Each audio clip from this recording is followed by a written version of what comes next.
Hello and welcome to Aero Innovations. I'm Aero and I'll be your host this evening. That's me on the Absolute Nuts livestream, properly folding a flopped set in a set versus set situation. Fold and hold. You guys ready for this fold? Show the cards. 150 an hour. Aero coaching 150 an hour, guys. If you're looking to crush low stakes, no limit hold'em, then you've come to the right place. In my last vlog, I went over how April has been just an absolute train wreck for me, and how I can't seem to win any of my latest sessions. There is, however, one session that I didn't get enough time to go over. Usually, I'll be playing 2-5 no limit hold'em at the Win Encore in Las Vegas, where I bind for 1,500, which is 300 big blinds.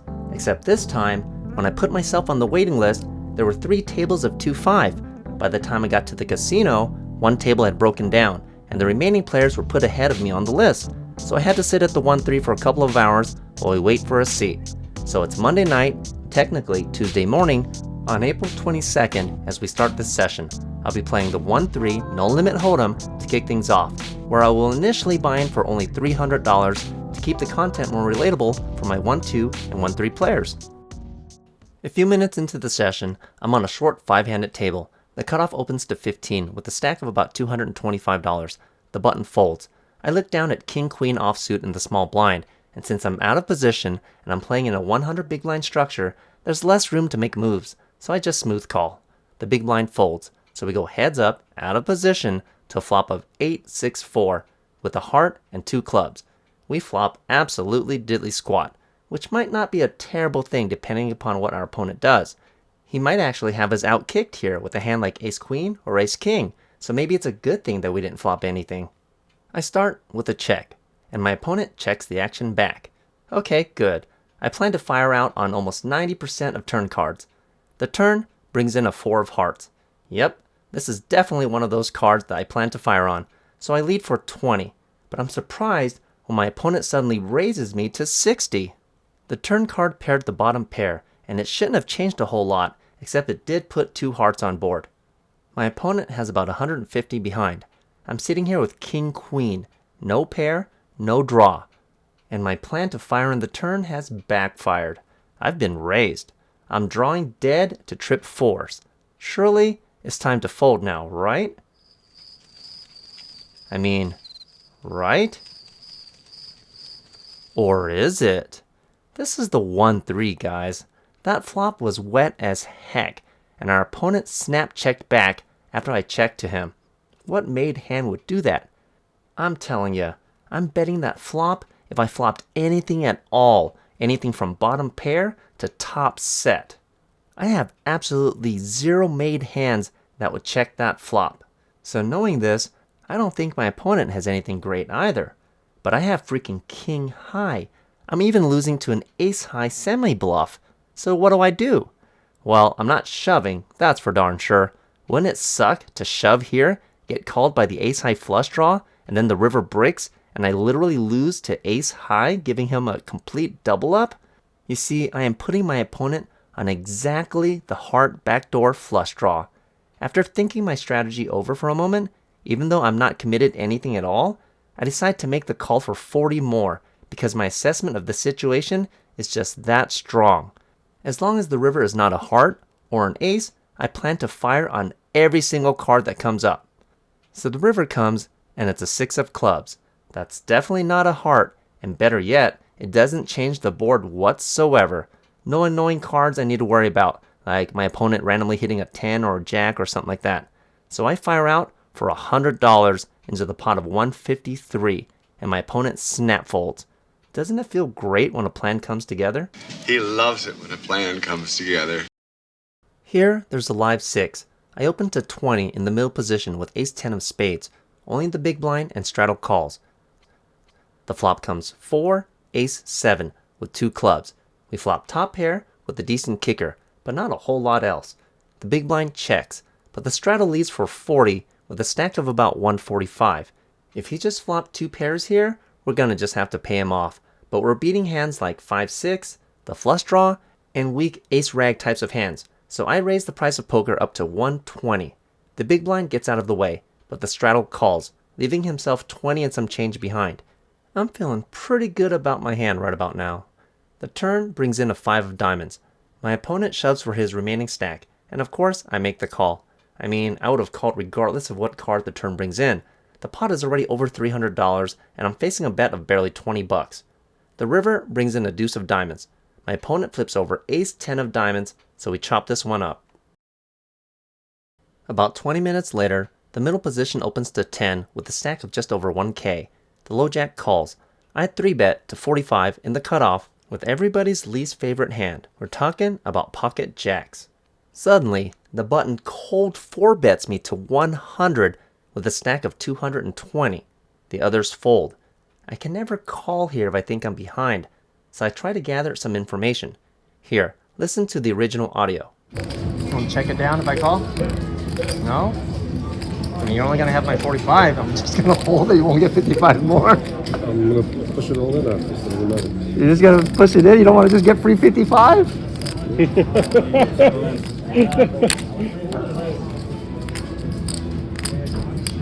It's like free 55 for you. I don't think I am ahead here. Okay, so I asked my opponent if he's willing to check it down if I call. He says he's not willing to do that, and he's just gonna push it all in after the flop. I mean, he's getting another easy 55 bucks if he has me beat here. Any big overpair would want that action, so I figure I must be ahead. But here's where I make my mistake. I've gathered the proper amount of information. I am currently ahead.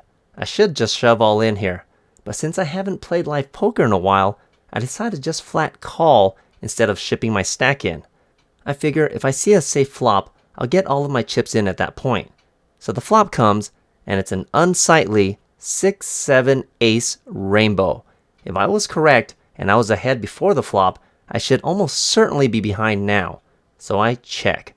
My opponent moves all in, and of course I'm forced to fold. I table my pocket jacks face up, and then he flips over pocket nines, and my jaw just drops. Bro 4-bet me nearly half of his stack with pocket nines, and then he shoves on an ace high flop. What? Well, alrighty then. I forgot I'm playing 1-3. My opponent probably thought he was making a value bet on that flop. Duly noted. I should have just stuck in my entire stack pre-flop or simply folded. Calling a 4-bet for 40% of my opponent's stack was just horrendous. 10 minutes later, Under the Gun opens to 12 with a 1k stack. He's the same opponent who opened in the last hand.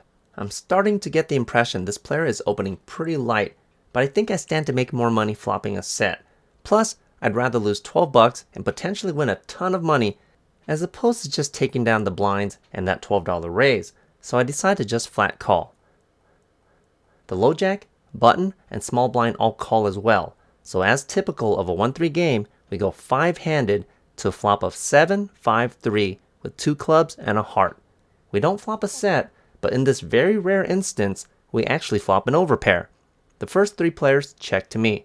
Our hand is rarely ever going to improve on this type of board, so I target any hands containing a 7, maybe pocket 6s, and the obvious flush draw with a hefty 3/4 pot size bet of 45 into the pot of $63. We get no action as everyone simply folds, but that's okay. It's better to bet appropriately and take down the pot as opposed to making an inappropriate bet, gaining no information, and risk potentially getting stacked, or worse yet, making the huge mistake of checking this board through, which I have seen a lot of players do, and then letting some random overcards win the hand with no risk at all. Hey everyone, it's Aero here. Hello. And this is literally Megan, Vixen X Poker on Instagram. Howdy. So Megan, you recently appeared on stream at Live at the Lodge as well as Hustler Casino Live. I did. I had the most insane week I've ever had in poker before. Like, I don't even know if I played all that great, but I ran even better. It was just the perfect sun run. How much did you buy in for and how much did you win? On Hustler, I bought in for $2,000 and I cashed out for $29,000. So a profit of $27K on Hustler. That was one episode, right? One episode. $29,000. Yes, and on the Lodge, I was in for $2,000 and I cashed out for $34,000. And was that one? What about you? Were there for 2 sessions in a row, though, right? Yes. So another time too, I only bought in for 1,000 and I cashed out for 3,500. Oh my gosh! The wins sun this- run. Almost $60,000. This is my good friend, by the way. We play on the Absolute Nuts channel. If you guys haven't seen that, check out that channel. And we've been playing for the last 6 months. Something. About that, yeah. Yeah, we've been battling a lot. Megan's moving back to Florida.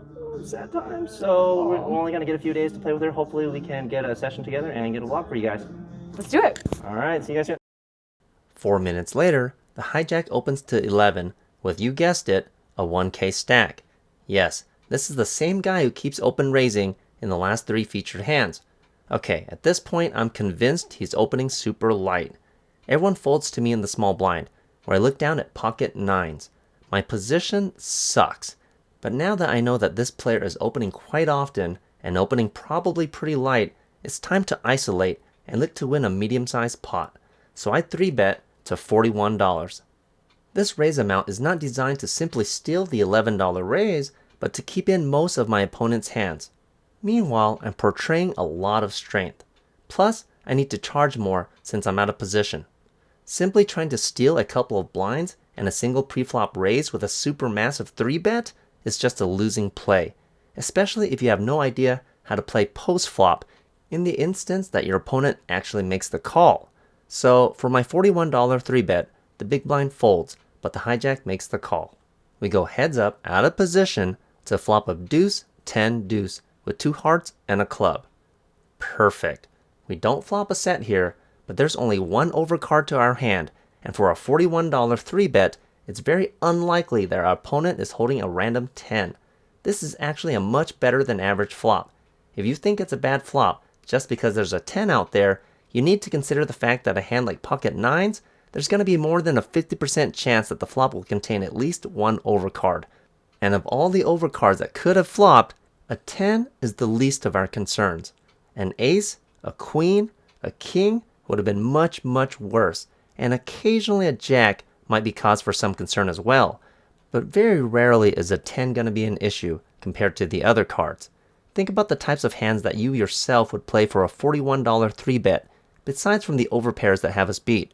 We're talking about king-queen suited, ace-queen, ace-king, and very occasionally ace-jack suited, right? Now, how many hand combinations do you have that would call a $41 3-bet that contains a 10 in a 1-3 game? I don't know about you, but I have extremely few, unless my opponent and I were both extremely deep, which I am not, considering I only bought in for 100 big blinds. With all of these thoughts in mind, I start with a down bet to $30, which I would do with just about 100% of my range here. The aim is not to get our opponent to fold. Well, not quite yet anyways. We want to keep in 100% of his hand range and milk him for just a little bit more money, assuming we're still ahead of course. My opponent agrees with this logic and realizes I may not necessarily have anything at all. Plus, he most likely still has 2 live overcards to our hand, so he makes the call. We want to keep in his smaller pocket pairs like 7s or 8s, which only have 2 outs. We also don't mind keeping in his random overcards to our hand, which only has 6 outs. Don't be scared to play post-flop, guys. Blasting massive on this flop with a pot-sized bet or bigger would be a mistake. You would only keep in hands that have you beat, such as the larger overpair or even a hand like ace-10 suited. Always keep in mind the range of hands that you're targeting with your bet sizes. So the turn comes and it's a beautiful deuce of diamonds. This is a really good card. Besides from hitting our miracle 2-outer to improve us to a full house, this deuce is about as good as it gets. I used the exact same logic I used on the flop to determine my bet sizing on the turn, firing out a 40% pot size bet of $60 into the pot of $145. Again, we're not trying to chase out random overcards, and we're still trying to keep in dominated smaller pocket pairs. However, we are definitely not giving a free card for a random overcards to hit on the river. That would just be a disaster. Since we weren't afraid of the 10 on the flop, there's no reason for us to be afraid of it now. At this point, my opponent realizes he's being strung along, so he makes the fold, and we take down a pretty good pot with just second pair. After this hand, I get called over to the 2-5. Since we've recovered from the atrocious way we played the pocket jacks in that third hand, we're now currently up $33, moving over to the bigger game. I sit down to the 2-5 game with 1500, which is 300 big blinds. 20 minutes after sitting down, we get into this hand where the cutoff opens to 20. I call with pocket sixes in the small blind. The big blind suddenly 3-bets to a terrifying $110 with a starting stack of about 1,000. The cutoff folds. I size up my opponent's stack. It's 90 more for me to call. I'm getting just barely the right price to set mine here if I take into the account that I could potentially flop a set and take the rest of my opponent's stack. Plus, versus a big blind's 3-bet, we may not necessarily be behind. He might just have a hand like ace-king or ace-queen. Had our opponent had a smaller starting stack, let's say about 700 or less, I would have just simply folded. I'm out of position, and I wouldn't be getting the right implied odds to set mine in case we're behind. But since our opponent does indeed have about 900 remaining in his stack, I do make the call. The flop comes king, 7, 6, rainbow. We flopped the freaking set we were hoping for. However, this flop may or may not be very good for us. With that king out there, we're only realistically going to get paid off by a few different hands. Either ace-king, king-queen suited, or pocket aces. That king will deter a full double up from hands like pocket jacks or pocket queens. As usual, for being out of position in a heads-up situation, I check nearly 100% of my range over to my opponent. He starts with a slight down bet to $100, which I assume he would do with nearly his entire range as well. I just make the smooth call. No need to raise on this relatively safe flop. We want him to continue with all of his hands, not just the 3 that we are targeting. We fear very little from a flop like this, other than our opponent randomly hitting a 2-outer with a bigger pocket pair. The turn brings in a jack of clubs, which is not our favorite card. One of our opponent's dominated pocket pairs just got there, that being pocket jacks. We're still beating a ton of hands though, and very specifically only losing to pocket jacks. It's very unlikely our opponent would have bet so strong on the flop if he had a hand like pocket kings, when you take into consideration our stack depth. This is step 3 of my coaching course, by the way, learning to analyze your opponent's range based on their bet sizing, and it's the hardest of my beginning 3 steps that my students need to work on. Again, I continue with another check. Ace-king and pocket aces will both continue betting here. Ace-queen is literally only drawing to a gut shot. Pocket queens will slow down, and pocket jacks has us utterly destroyed. So there's no reason for us to do anything other than check here. Unfortunately, our opponent checks the action back. The river brings in another jack, spades this time. Okay, now I don't want to check for a 3rd time. Checking here would be a mistake. Our opponent checked back the turn. So what does that mean? Either he has a hand that has showdown value, like pocket 10s or pocket queens, maybe even king-queen, or he's not willing to call the smallest of bets here if he missed with a hand like ace-queen. It is extremely unlikely he has one of the hands we're hoping to get huge value from, like ace-king or pocket aces, given how the action went on the turn. So I want to go for value on this river, but I have to choose an amount that's going to get called super light. If our opponent has a hand here like king-queen or pocket queens, he basically only has a complete bluff catcher. He's losing to every other reasonable combination of a king. He's also losing to a jack, and the flop was extremely dry, so there aren't exactly a whole lot of draws I could have missed. I would never call with 8-9 suited out of position against his large 3-bet pre-flop. So what's he really beating? If I had a hand like pocket 8s or pocket 9s, I'm still beating ace-queen and ace-10 suited. So those hands still have showdown value, so there would be no reason for me to bet on this river. If I wanted to bluff this river, I would bet absolutely massive. We're talking like slightly over pot. That would surely get king-queen or pocket queens to fold. But I'm not trying to bluff. I'm trying to get value out of what I suspect is a very weak hand given the board texture. So I shoot out a slightly over half pot size bet of 230. I actually set up for this river bet with some verbal taunting on the turn as soon as I noticed my opponent checked back. Here, listen to the original audio. Oh, I get a free card.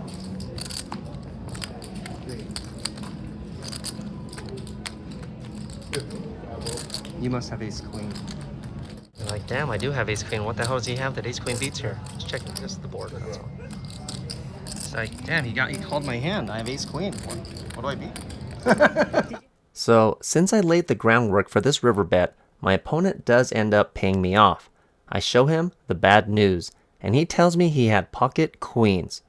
Our opponent is actually a fan of the vlog and a regular at the win, whom I'll simply call Really Handsome Rag. If I were a girl, he'd probably make my nipples pretty hard. If we ever get into another hand against him in the future, we'll simply refer to him as RHR. Wow, we're actually doing pretty darn good so far this session. Maybe my bad luck streak has finally ended?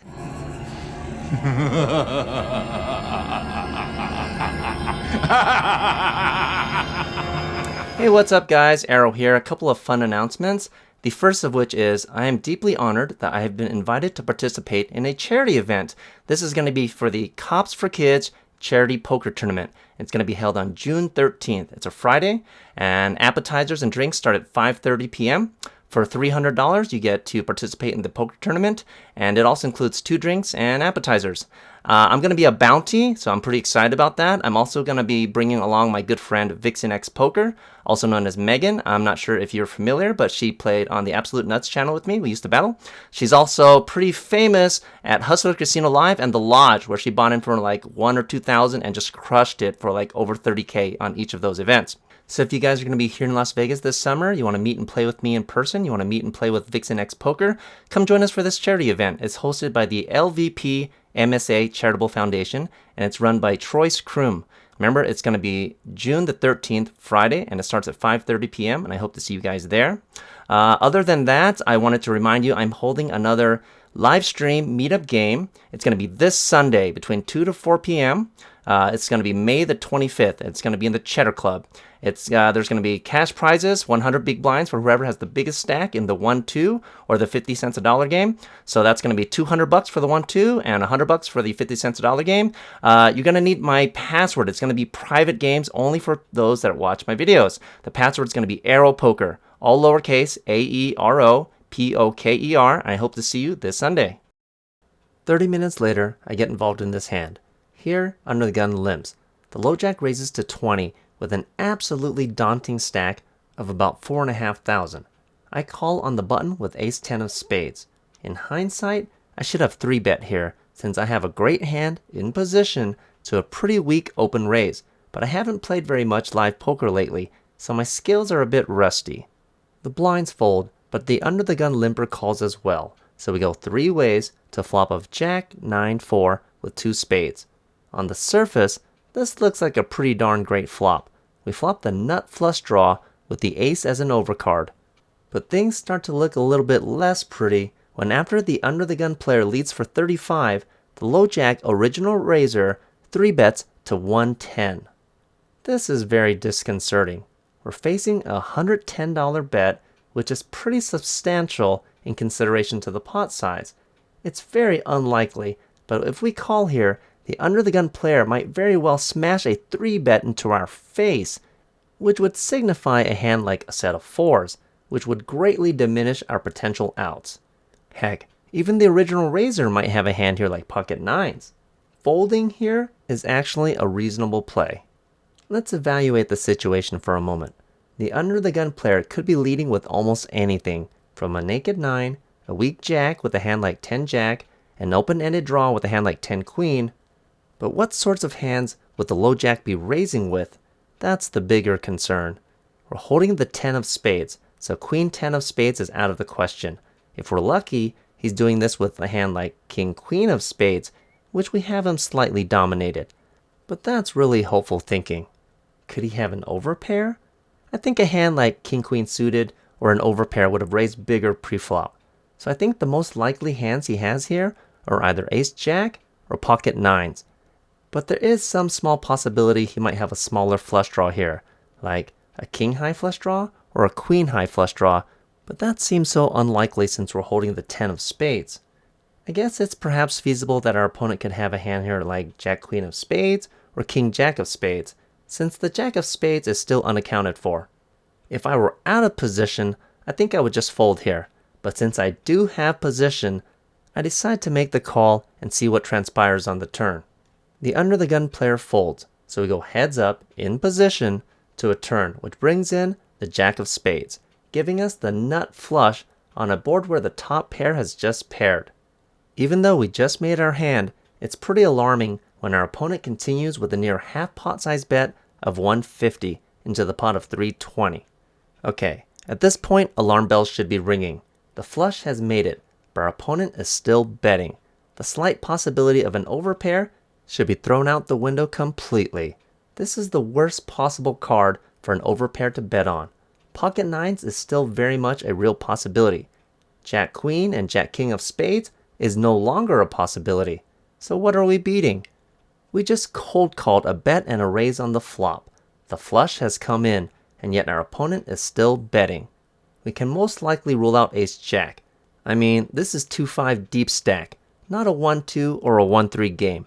Plus, our opponent started with a stack of nearly 4.5 thousand, which means he must have some decent level of skill. He's not betting here with just a naked jack, and never with an overpair. This is actually not a very good turn. We are pretty much only beating exactly King Queen of Spades, since our opponent can't have Queen 10 of Spades or King 10 of Spades. In retrospect, I can only call here and proceed cautiously on the river, ready to fold if our opponent places another large bet.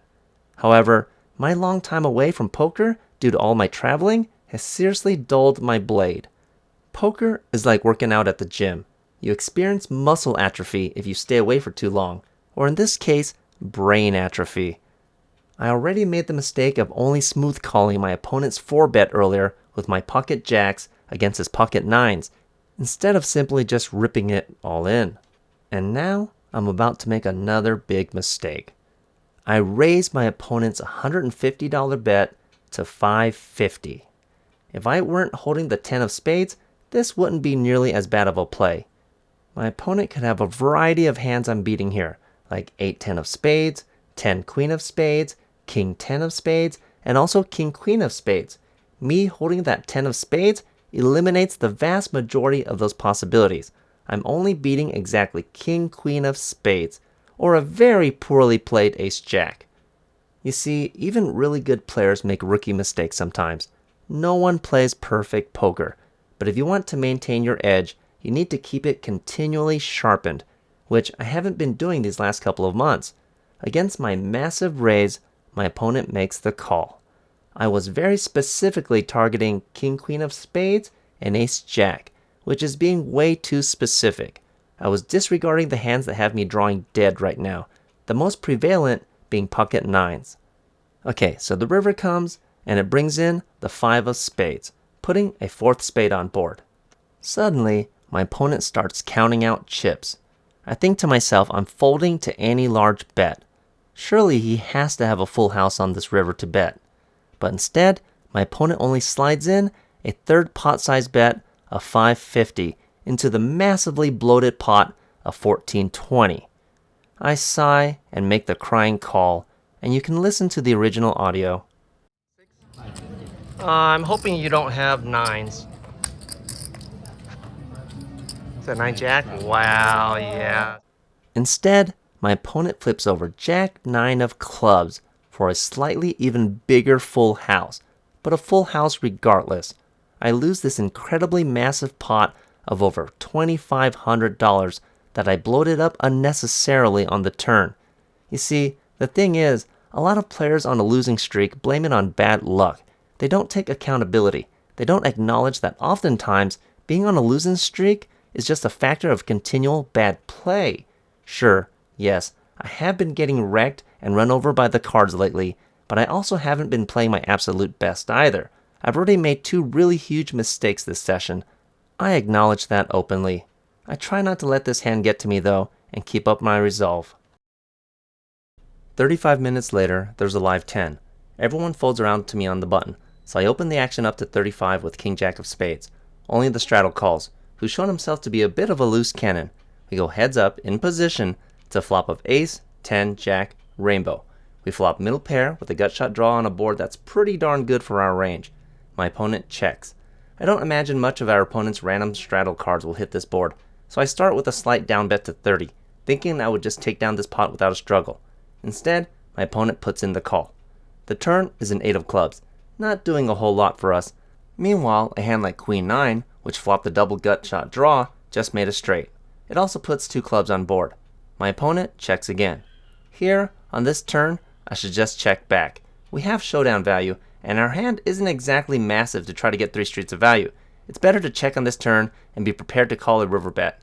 This is what I would normally do, and I realize it's a better strategy as I'm sitting here analyzing my play from 3 weeks ago, but in the moment, I wasn't exactly playing my best poker. So instead, I opt to throw out a very large 3/4 pot size bet of 100 into the pot of 130, charging very heavily for the various draws, even though my own hand is too weak to be betting this large. My opponent makes the call, signifying he either has me beat with an ace or he really does just have a draw. The river brings in a 10 of hearts, pairing bottom pair. Now I'm chopping with any weaker jack, and the 10 has just caught up to beat me. Suddenly, my opponent comes out firing for an incredibly massive pot-sized bet of 300. What could he have, and what am I beating? Well, with that turn card, any 9 turns an open-ended draw.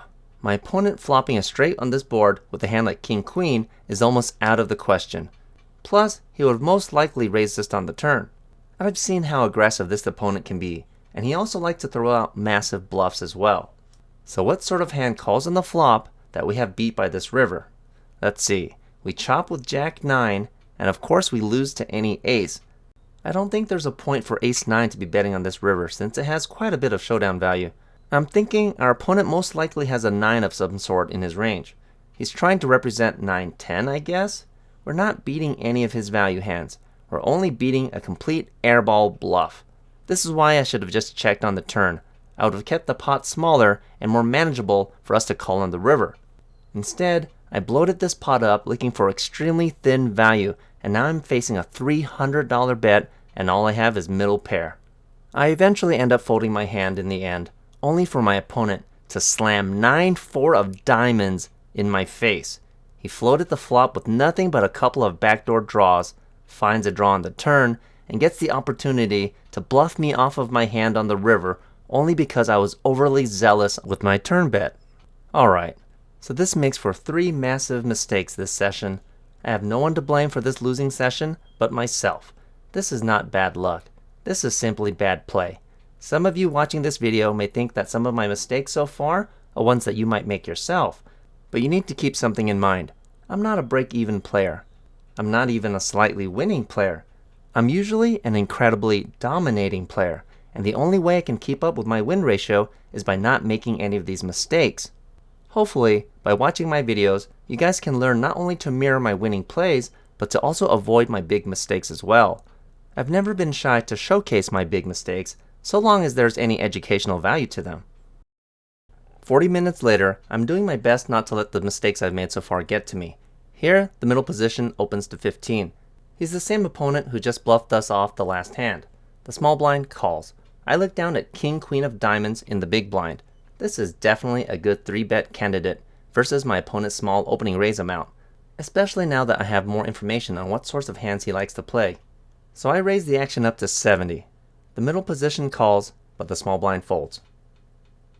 The flop comes 7, jack, 6 with 2 hearts. We don't flop anything at all whatsoever, except 2 random overcards. A jack high board is also not very good for our 3-bet range, so I start with a check. On this incredibly wet, dynamic board, our opponent puts out a limp noodle-sized bet for $50. I don't know about you, but I don't think I have a single decent hand I'm betting for 50 into this pot of 155 on a board that's this dynamic. So I put in a very large check raise to 200. Our opponent very quickly snap folds, so we get this one through. 5 minutes later, I open to 20 with ace-king offsuit in the cutoff. Only in the small blind and big blind call. The flop comes jack, queen, deuce with 2 diamonds and a club. We don't flop a single pair, but we do have 2 overcards and a gut shot to the nuts on a board that isn't terrible for our betting range. We could have a king-queen here, ace-queen, a set of jacks, a set of queens, and at the very worst, ace-jack. Not only that, but we could very well have 10 clean outs against our opponent's weak calling ranges in the blinds. So I start off with a half pot size bet for $30.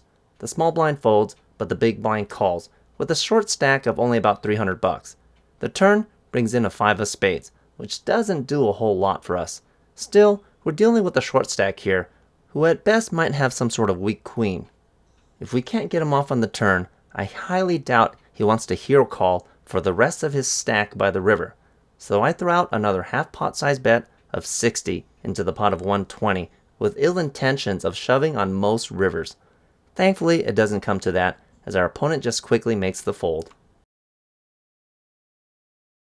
It's an hour and 20 minutes before we play our next notable hand. We've lost a few players, so we've been reduced to a short 5-handed table. Here, I open to 15 in the cutoff with King 9 offsuit. Normally, I don't even bother to limp this sort of garbage hand, but in late position, on a short-handed table, it becomes playable. The button folds, but the small blind puts in a very small raise to 45. He's the action player that bluffed us off King Jack of spades earlier with his 9-4 of diamonds. When the big blind folds, I'm definitely not going anywhere for this small raise amount, especially when I have position, so I make the call. The flop comes 9, 4, 10, rainbow. We flop middle pair with a great kicker in a heads-up situation on a short-handed table. All of these components are very important in evaluating the strength of our hand. Our opponent starts with a very large 3/4 pot size bet of 75 into the pot of 100 on a board that is not super coordinated. Remember how weak he bet in that last hand on a super coordinated wet dynamic board? I read that to mean he doesn't actually have anything. Now here, he's doing the opposite. He's betting very large on a board that is not nearly as coordinated. That gives me a very similar impression. I'm getting the read that he's trying to take this pot down immediately without seeing another card. I'm certainly not going anywhere just yet, so I make the call. The turn is an 8 of hearts, putting 2 hearts on board and making the board much more connected. Our opponent fires out for 150 this time into the pot of 250, which is only a 60% pot size bet. It seems like he's slowed down a little bit. If you had a big hand here, wouldn't you usually want to increase the aggression when the board gets more dynamic instead of decreasing it? So again, I make the pretty easy call. I'm prepared to snap call a pot size bet on the river as long as the board doesn't change. However, the river brings in an ace of clubs. Suddenly our opponent checks. This card does change things. I'd be put into a pretty tough spot had our opponent fired here. But thankfully, he just checked. That means he has showdown value of some sort. If he had fired 2 bullets so far with some ace X type of holding, there's a 0% chance he's folding now after he hits that ace. Plus my hand actually has showdown value as well, so there's no reason to turn it into a bluff. I mean, I literally only have third pair here, so I don't see any point in trying to go for a super wafer thin value bet. So I just check the action back. Our opponent turns over Jack 9 of diamonds, so we outkick him with our King 9 and take down this pretty decent sized pot. At this point, I've been playing for just over 5 hours, and I'm not a huge fan of playing short-handed, so I decide to just lick my wounds and cash out. In for 2,700 and out for 1,900 for a loss of exactly $800 after 5 hours and 14 minutes of playtime. Not my best session, but I made several glaring mistakes. I did make a few good plays, like that bluff with the King-Queen hand in the 1-3. So hopefully you guys enjoyed this video and learned from my mistakes. This will do it for my April sessions, so my next video will move forward to May. We're getting really close to 10,000 subscribers, so please do me a huge solid and subscribe to the channel if you haven't already done so. Check out my Patreon if you want to check out more of the coaching series, and as always, I hope to see you in the next video.